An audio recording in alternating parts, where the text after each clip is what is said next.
Assalamualaikum warahmatullahi wabarakatuh. Alhamdulillahirabbil alamin wa bihi nasta'in ala umuri dunya waddin.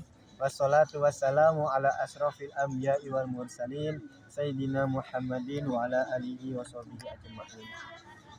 Alhamdulillah, yang saya hormati Bapak Profesor Dr. Haji Hari Supratno, yang saya hormati Bapak Khairul Umam, yang saya hormati Bapak Sohibus Surur, dan yang saya hormati Bapak Hanifuddin Mahadun selaku dosen pengampun. Maaf. Jadi izin saya ingin mempresentasikan tentang yang berjudul efisiensi dan metodologi belajar pendidikan agama Islam. Jadi di sini saya merinci ada 5 cara metode dalam belajar. Yang pertama langsung saja yaitu pendekatan belajar, metode belajar, cara mengikuti pelajaran atau kuliah. Yang keempat dengan cara belajar kelompok. Yang kelima dengan cara mempelajari buku teks.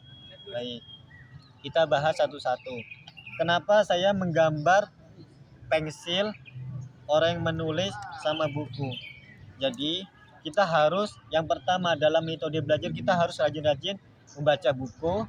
Yang kedua kita harus rajin-rajin menulis. Baik. Oke, kita bahas yang pertama.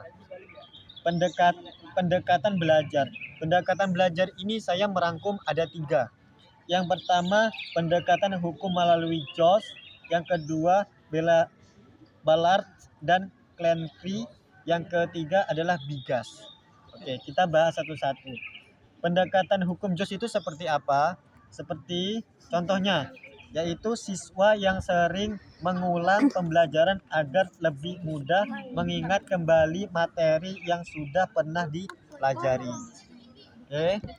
Yang kedua, melalui apa? Melalui Ballard dan Clancy, yaitu yang pertama produksi, analitis, spekulatif, yaitu apa, bagaimana, mengapa, bagaimana, kalau. Itu merupakan sebuah pertanyaan, sebuah kreativitas pemikiran yang dilakukan siswa.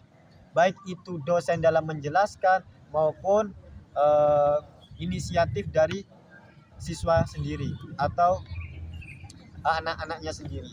Oke, kita lanjut yang kedua, yaitu metode belajar. Metode belajar SI3R. Yaitu seperti apa?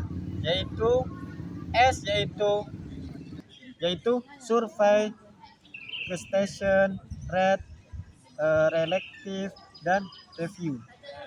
Ini survei ini yaitu menyelidiki. Menyelidiki itu gimana? Seorang siswa itu harus pandai-pandai dalam menyelidiki suatu materi yang kita pelajarin, yaitu bagaimana bagaimana asal usul pelajaran itu. Pokoknya kita harus belajar, bahasa mudahnya kita harus kritis. Yang kedua, question, bertanya. Di saat dosen menjelaskan, di saat dosen menerangkan, kita harus bisa menyimpulkan penjelasan apa yang dosen jelaskan. Lalu apabila kita tidak paham, kita harus tidak malu untuk bertanya. Itu sangat membantu sekali. Yang ketiga, read atau membaca. Ya, seperti yang kedua tadi, kita harus rajin-rajin dalam membaca buku.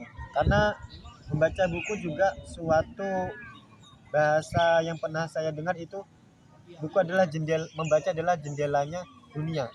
Buku maksudnya, buku jendelanya dunia. Yang keempat adalah reaktif, menceritakan kembali, mengulang kembali, mengingat-ingat kembali penjelasan atau materi yang sudah dijelaskan dosen.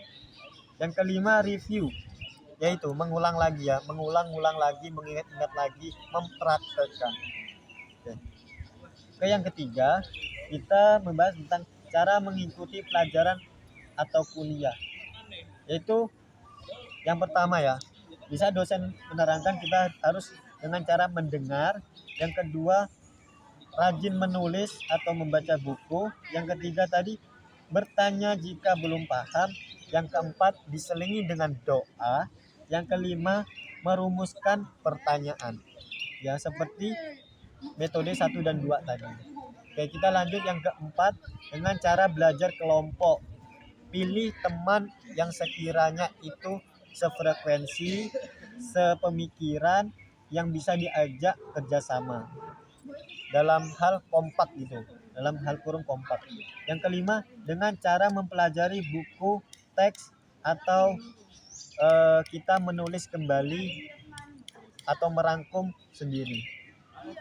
Mungkin 5 ini dapat membantu sangat efisiensi dan metode belajar pendidikan agama Islam.